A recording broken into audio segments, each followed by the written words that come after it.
Hi everyone, I've got a tape I want to play you. This is a test.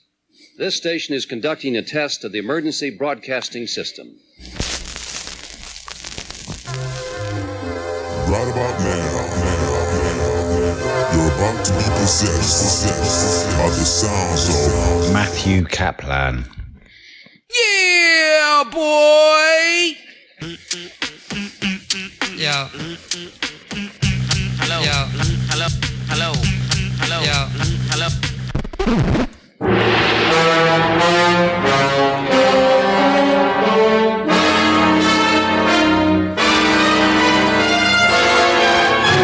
Are you ready? Here we go.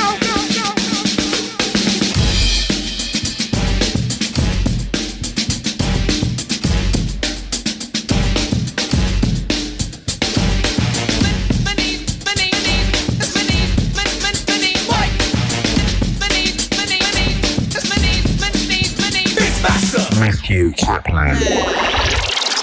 Are you ready? Please make sure your seatbelt is fastened.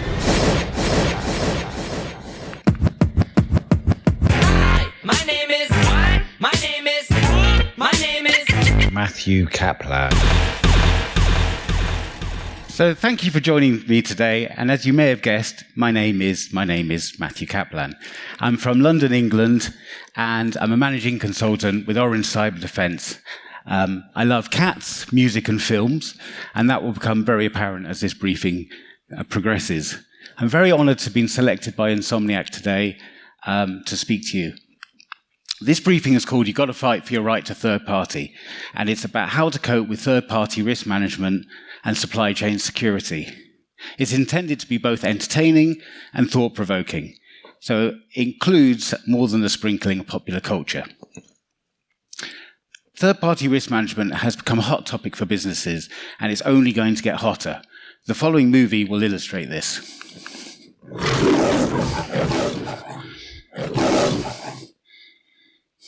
Now don't get into any trouble, and don't make a mess. Do you like parties? Yeah. We can invite all our friends. Yeah! I hope no bad people show up. Yeah!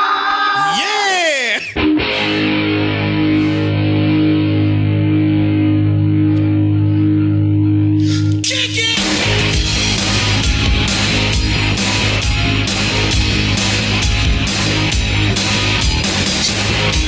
You gotta fight for your right to party!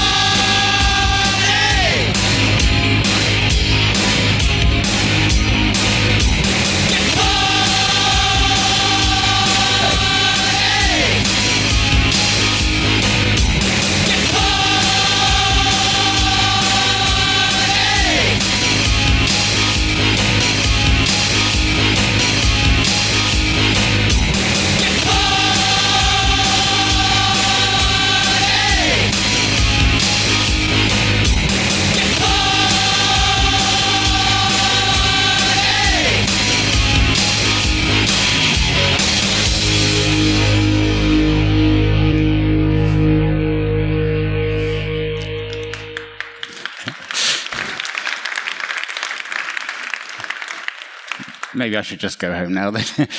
Third-party relationships continue to expand as organizations outsource services and solutions to optimize performance, to help do what they cannot do themselves, and to create new business opportunities. Consequently, threat services are broadened, and this has led to an increased amount of cyber attacks on third parties. With a little bit of help from my friends, the Beastie Boys and other musical influences, I will guide you through the challenges whether you be a supplier or a customer. Now, here's a little story I got to tell about.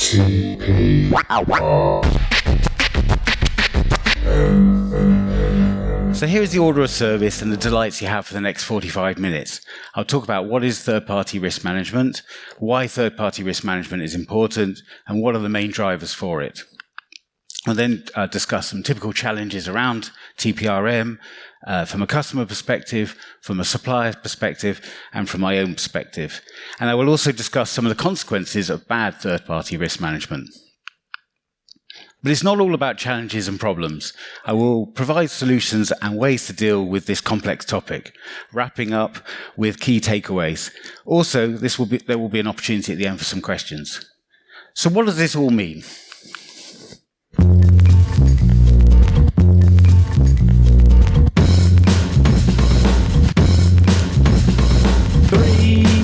That's a magic number. Yes, it is. It's the magic number. What is it?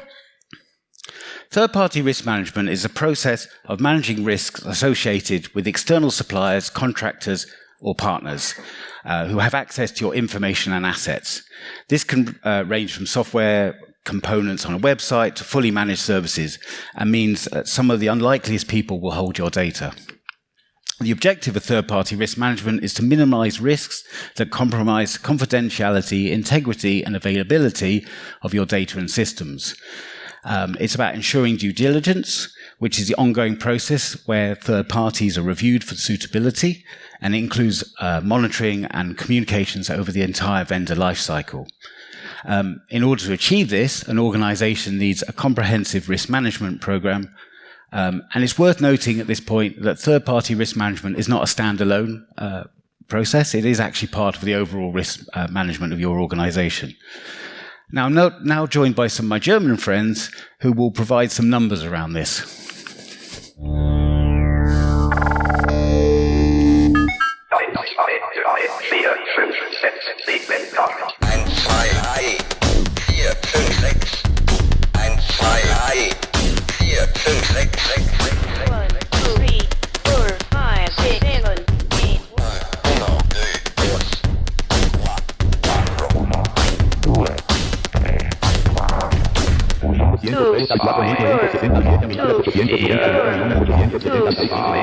One, two, three.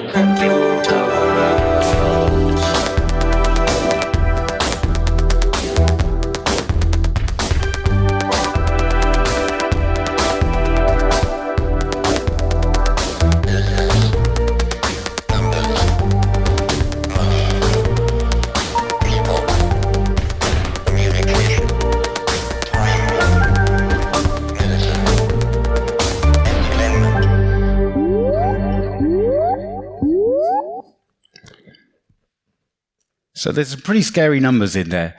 And the key points are there was a 300% increase in supply chain attacks in 2021. Over half of the security incidents in 2022 were third-party related, and both trends continue to increase. 98% of organizations are actually connected to a third party who was breached in recent years. And according to some calculations, 90% of data will be processed in the cloud by 2025. This means 55.7 billion connected devices, generating 80 zettabillion bytes of data. And cybercrime is estimated to cost around 10.5 trillion annually, which is half the size of the US economy. So it's probably the fastest growing industry. It's worth also noting at this point that sometimes we're the first party and sometimes we're the third party. We're quite often a supplier and a customer both at the same time. So the lines are blurred. I will now talk about what else drives the need to do third-party risk management. So the first of these is business, about achieving efficiency, opening up new business opportunities, growing the business whilst maintaining quality and preserving your reputation.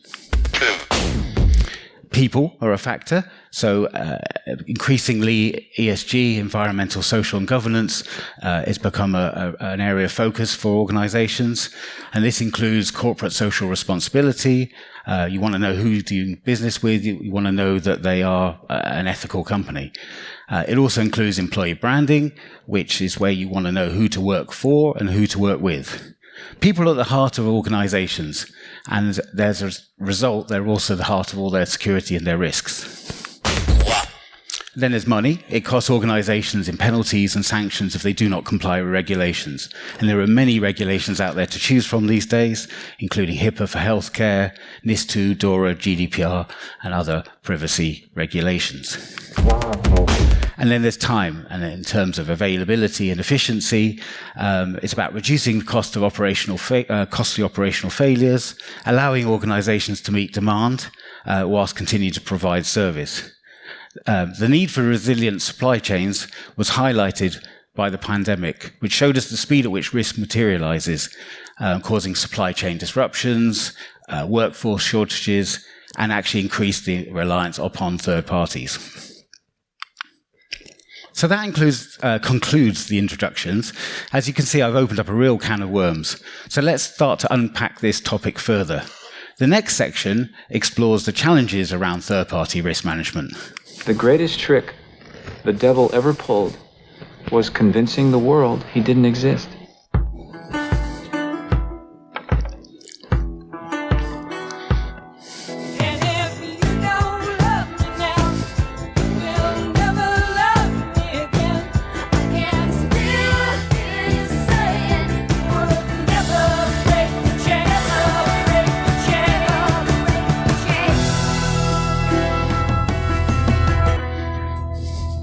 Hand me the keys, you Number 2, step forward. Give me the keys, You have clearance, Clarence. Roger, Roger. What's our vector, Victor? Instrument landing system is down. Backup systems won't come up. Every system's dead. These guys shut us down. I thought you was trying to steal my records, that's all. I'm just the janitor.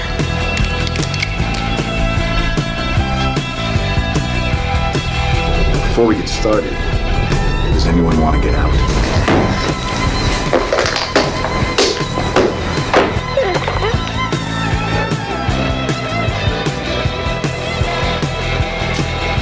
Welcome to Marathon. May I help you? Yes. We're about to witness the greatest miracle of the machine age. Did you find the files? What do they look like? They're in the computer. They're in the computer? Yeah, they're definitely in there. I just don't know how he labeled them. I'm not a bad guy. People sometimes make mistakes. Shall we play a game? Oh. I'm Spartacus! I'm Spartacus! I'm Spartacus! I'm Spartacus! I'm Spartacus!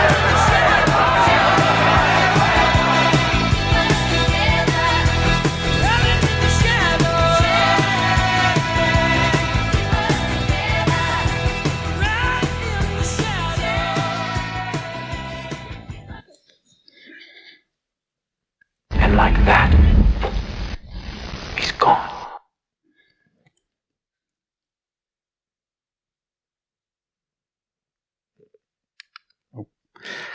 As you can see, third-party risk management is almost as complicated as Fleetwood Mac's Love Lives.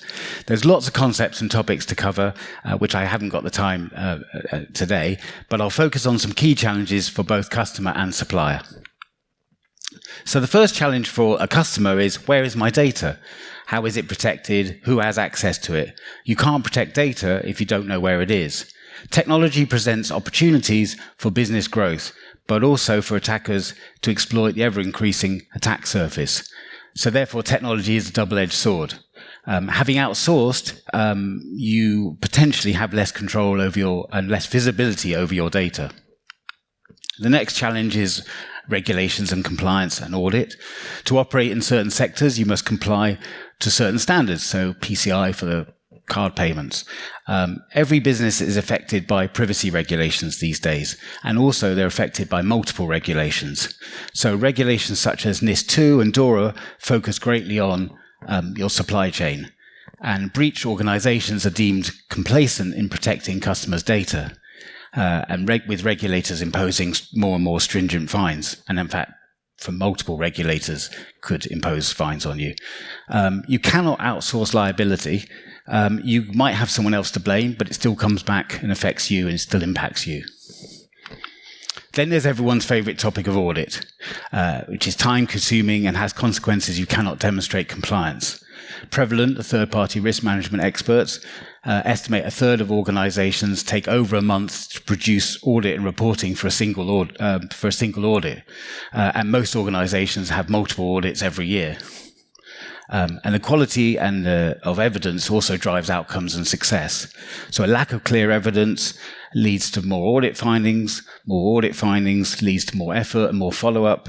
And it's worth noting that the data quite often nowadays sits outside of your organization. So you need the supplier's involvement to help you comply and pass the audits. Then there's a lack of complicated processes. This contributes to negative audit outcomes and also reduces business efficiency. Quite often security issues are caused by people bypassing processes just to get their job done. It's not a malicious actor, just people just want to get their job done. So the more complicated processes are, the more you force people to do that. And talking of people, it's one of the reasons why we do outsource to third parties was a lack of people. KPMG estimate that over 50% of companies have insufficient capabilities in-house to manage all third-party risks. Risk Recon, who are another third-party management expert, they estimate this as high as 80%. Now, business sometimes is all about taking risks. But actually, quite often, organizations will take the wrong approach to risk. Organizations will fail to see risk as an opportunity, and they try to eliminate all risk. Some treat all risks the same, and some take an ostrich approach and try to bury the head in the sand and do nothing about it at all. But most organizations view risks too narrowly, and you need to take a broad perspective. So McKinsey estimate that 75% of S&P 500 companies won't be in the top 500 in the next 10 years.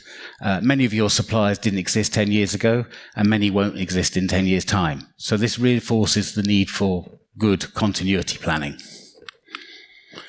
Then we go over to the challenges for the supplier. The key question for any customer will ask is, where is my data? So you need to know where their data is. You need to provide customers assurance and know what you've done with their data. Having fought for the right to third party in the first place, you can't expect to do nothing and just sit back and keep that business. Then, of course, those regulations, compliance, and audit also apply to you. You have to support your customers' audits, but you also have your own to maintain as well, to keep certifications in certain industries, provide assurance to stakeholders and regulators. This is time consuming as well, and it diverts away from what you're there to do in the first place.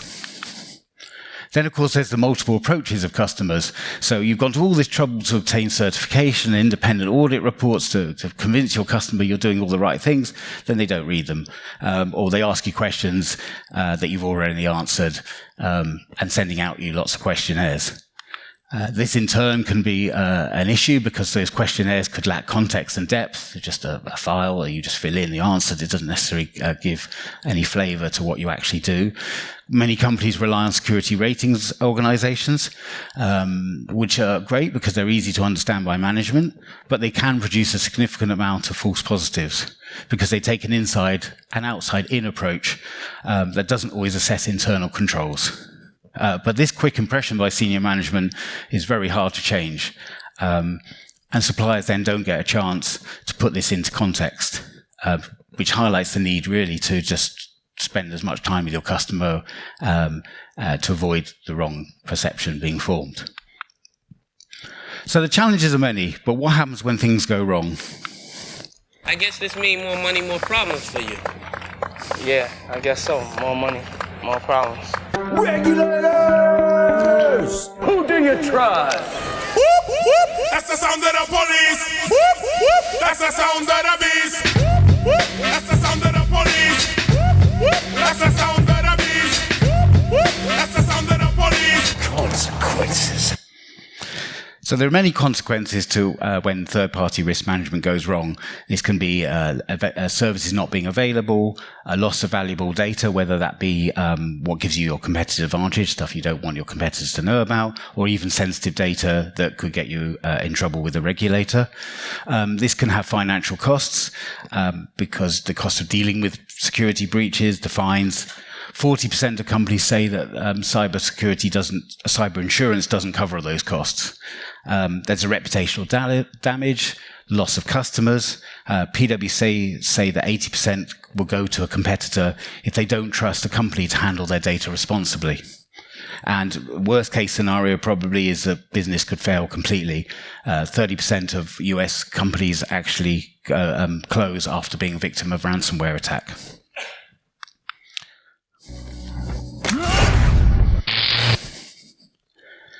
So I don't want to focus just on problems. I'm also here to help you with some solutions. So enjoy the following movie that deals with solutions and other considerations.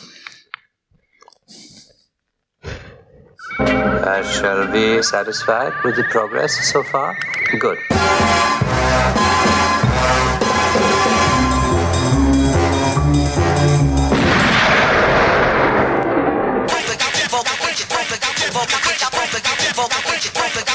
I have no idea what it looks like. It's more beautiful than I ever imagined.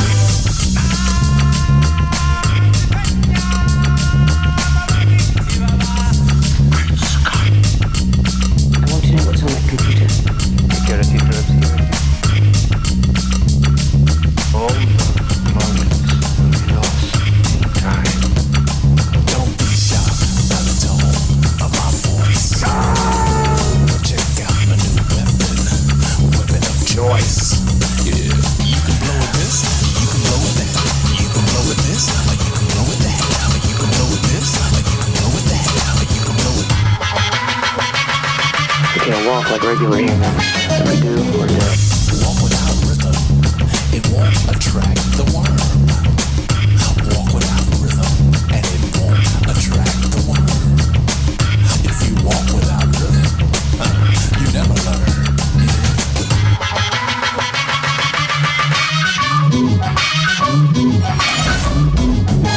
We must be cautious. Through the hemisphere I roam, to make love to the angels of light. Yeah, and my girl, she just don't understand. What are you talking about? It's gone beyond me and a man. As I drift off into the night, I'm in flight. Yeah, so move on, check it out. This mission is too important for me to allow you to jeopardize it. I put to that which I disclose them. I can do more damage on my laptop sitting in my pajamas before my first cup of Earl Grey than you can do in a year.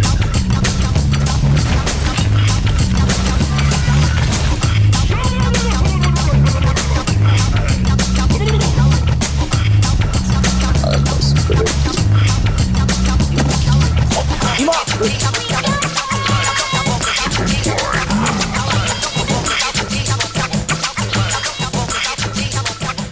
If you build, you will come.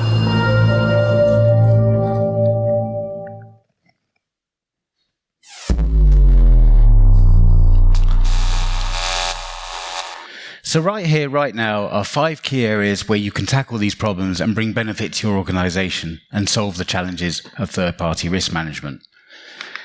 It starts with building the right organization and the right culture whilst breaking down barriers and bad behaviors. In order to do this, you need tone at the top, so setting a corporate mission that promotes ownership of risk management throughout the business. You need to communicate that mission to employees and suppliers to ensure they are on board with where you're heading. As Fleetwood Mac would say, you can go your own way, so you adopt an approach that suits you. There's no holy grail, and one size does not fit all. Every organization has a different risk appetite, different threat landscape, and a unique culture of its own. You need the right people in the right places. You need to tear down silos, because it must be a coordinated and consistent approach. If you have different departments running in different directions, it will have negative consequences.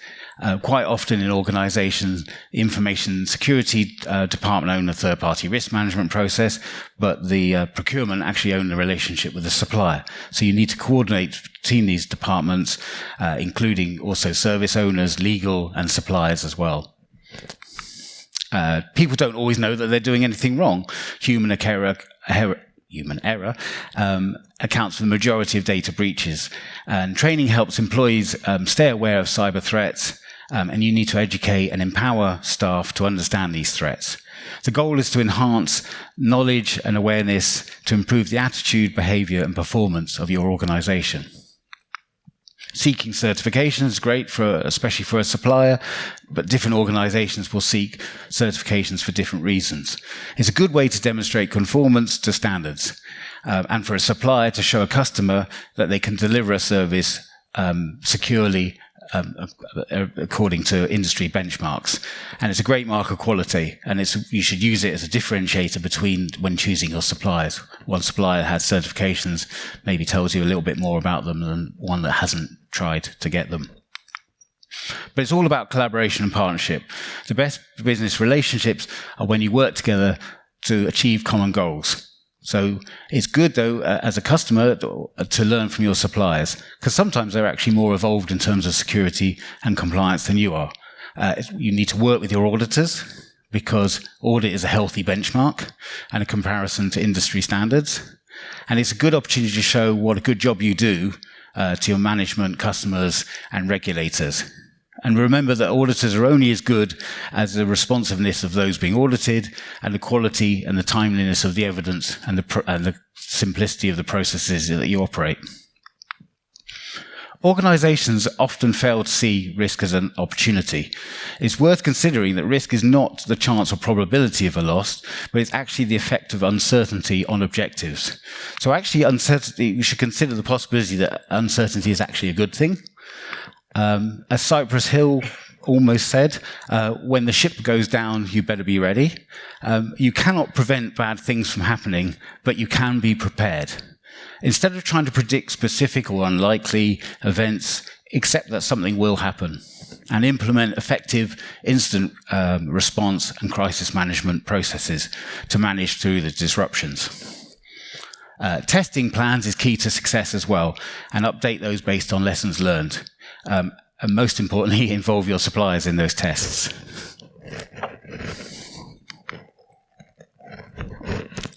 You cannot and shouldn't put all your efforts into eliminating risk. You can mitigate and manage them. You can reduce the blast radius. The key here is at depth, defense in depth, to allow people to work in a safe environment. And identity and access controls are particularly important. Data classification to ensure that you know who has what and where it is. And monitoring is key for knowing if there's a problem and reacting to it quickly. So you should take a layered approach, including outside of your organization. You should follow a holistic process. So all risk covers all risk, not just third party, and a risk process that fits your individual style of your organization. The goal in the planning stage is to define what and who contributes to achieving your corporate mission. You need to determine the scope of third-party risk environment, identify mission-critical functions, and build a complete vendor universe. The next 4 elements I'll cover in the following slides. If you take a typical supplier relationship, it starts with an initial requirement. And at this stage, you want to understand the business requirements for using the third party and determine the inherent risk. You should take a tiered approach. Tier 1 may be the businesses that will cause you most damage if there's a data breach or the service becomes unavailable. Tier 3 might be the less impactful ones, such as the cleaning or the catering department. But it's about understanding the risk of using or not using that supplier. In the case of catering, you don't want angry, hungry staff, so that could be a bigger risk to your organization. But the objective is to devote the limited resources in proportion to the inherent risk. Prioritize those that pose the highest risk to your business operations, categorize, classify those according to their impact on you. In the next due diligence phase, this is around assessment. Higher risk suppliers might need deeper audit to understand how they align to your policies and your risk tolerance.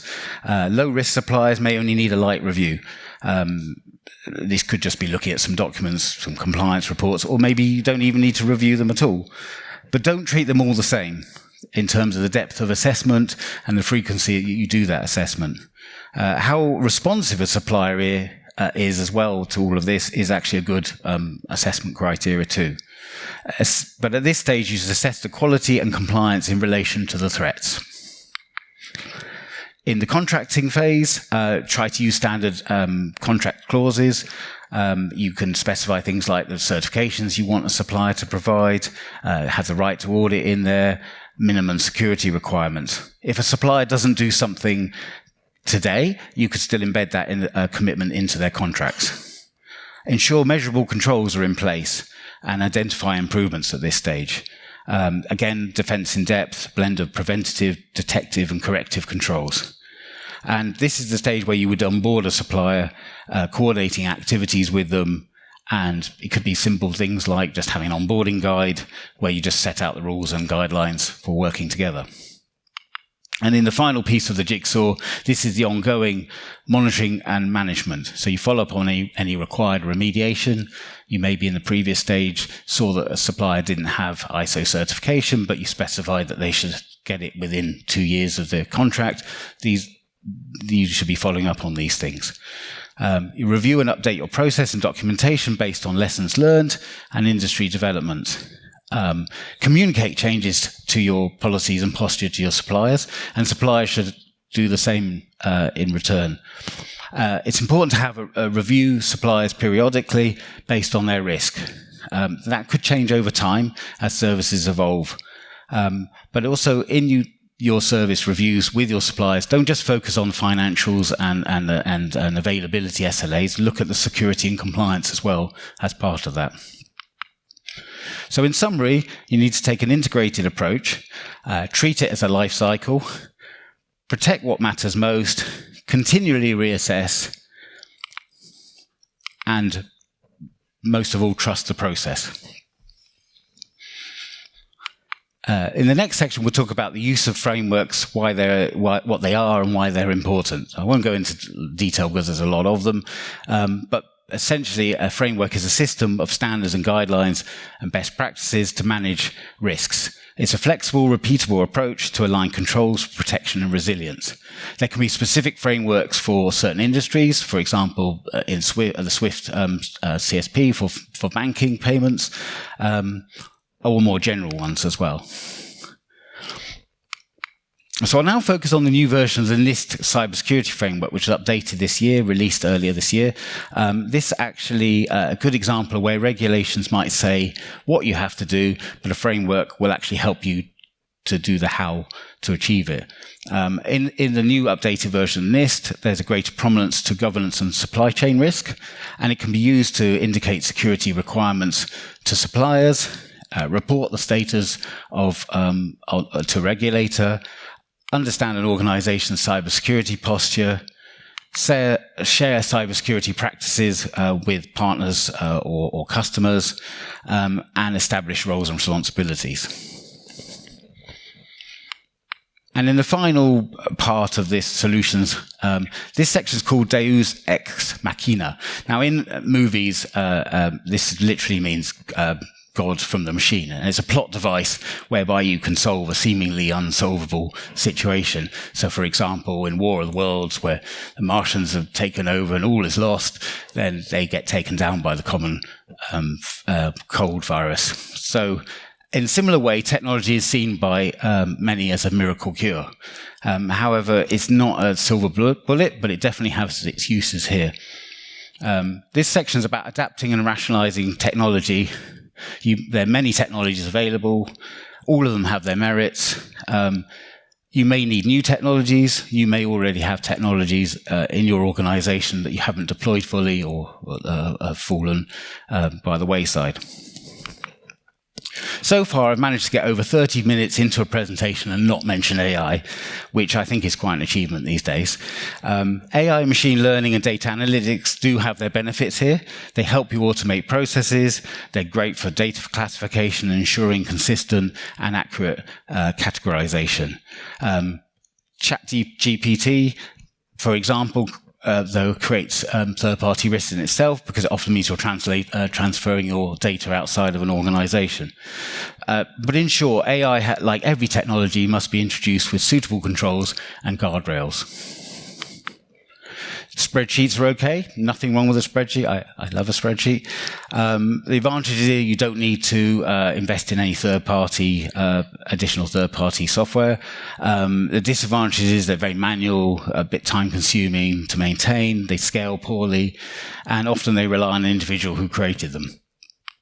You should consider other technologies such as documentation repositories to help for collaborative file sharing. These are great for building up audit evidence, for sharing policies, processes and procedures so the whole organization can find them easily. GRC and workflow tools, GRC, governance, risk and compliance, are on paper, maybe not on paper, but they are an ideal solution potentially, because they can consolidate multiple compliance requirements, reduce duplication, schedule deadlines, highlight non-compliances and actionable items. They also provide great high-level views, dashboards, metrics, and executive summary reports. The advantages are they facilitate collaboration, they drive efficiency, the software handles the process, and you handle the exceptions. And they can also consume data from multiple sources to give you a single source of truth. The disadvantage is the cost can be very high in terms of adapting to your organization, implementation, training, maintenance, and then continual update. The responses often arrive unvalidated, and you still need people to interpret those. And we talked a bit about security ratings companies. Again, great for an independent view of supplier security, great for benchmarking, comparing and contrasting potential suppliers, putting them side by side, and also really good for monitoring because they give you details about recent breach events and trend reporting. Yes, they do produce some false positives. They do sometimes give you a poor score. Where we've had most success in the past, though, is working with those companies to actually focus on what determines that score and actually improving that, because that information's out there. People will look at it and they will make a judgment on it, and it helps a better perception of you if you can improve that score and work with them. But I would recommend overall a hybrid approach. Use a blend of tools and feeds to get the benefits of each, and that suits your organization and your budget.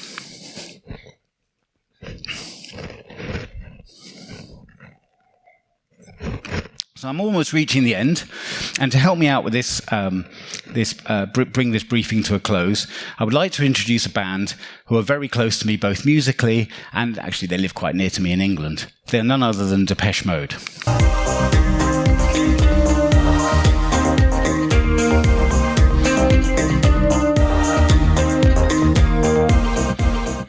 So here are some final thoughts.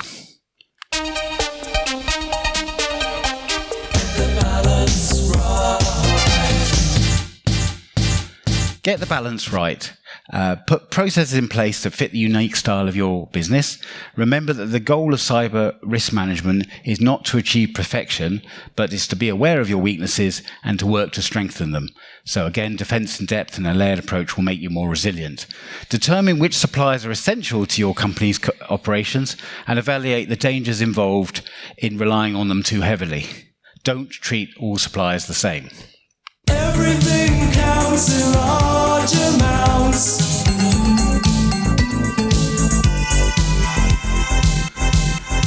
Everything counts in large amounts. So efficient processes mean less time and valuable resources wasted. Invest time in the early stages and saves you complexity and issues downstream.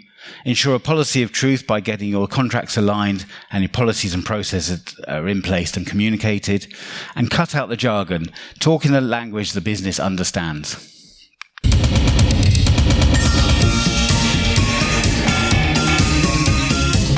Let's play Master and Servants. So business is about partnership and not the old-fashioned master and servant relationship these days. If your third party thrives, then so do you.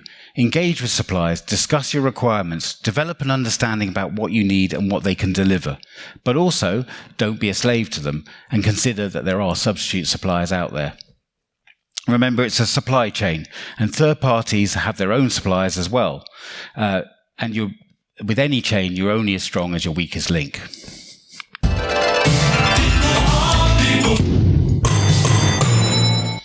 And most importantly, people are people, even auditors. So people are the heart of all organizations. We are a long way from being replaced from AI, by AI. Ensure you have the right people in the right places and they're trained well. After all, the purpose is to avoid negative market reputation because you don't want to start any blasphemous rumors.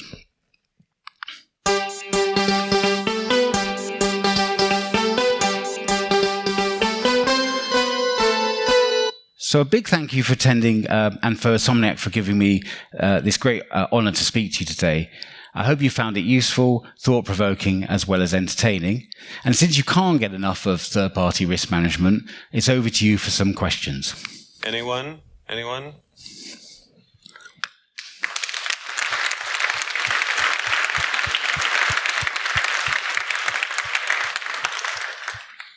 Any questions? Stunned silence.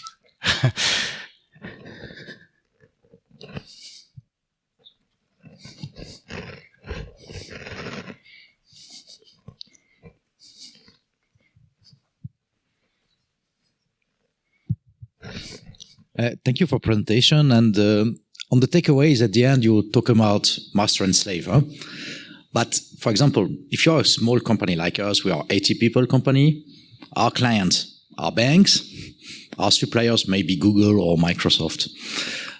In this case, how much powerful are we really to impose our, limitations or things, or are we just slaves and we have just to execute what the others are saying and are not going to adapt their own processes or whatever? And I know banks, particularly in UK, they are very keen to come with hundreds of questions, etc. And you have to answer to all of these questions, even if it doesn't really make sense for a company of 80 people like we are. So what's your position on that? Are we really have a chance to influence this, or? It's very difficult because obviously you have less say maybe than a bigger player, but it's all about showing your value at that point. They need you for something. You need to distinguish yourself from perhaps your competitors to show that you can do that something a little bit better than them. And that's where I think the role of certifications come in. Perhaps because if you've got a smaller company, you have less time to actually answer all those questions. We find if you have certifications and the right qualifications in place, then quite often should answer a lot of the questions up front, especially with banks as well. I think they're quite mature with those things. But yeah, no, it is a common problem. I've tried to keep this quite general, and obviously it's very difficult to talk about all size organizations. But yeah, it's really just at that point showing your value and showing that you can do the job for them. Thank you. You're welcome.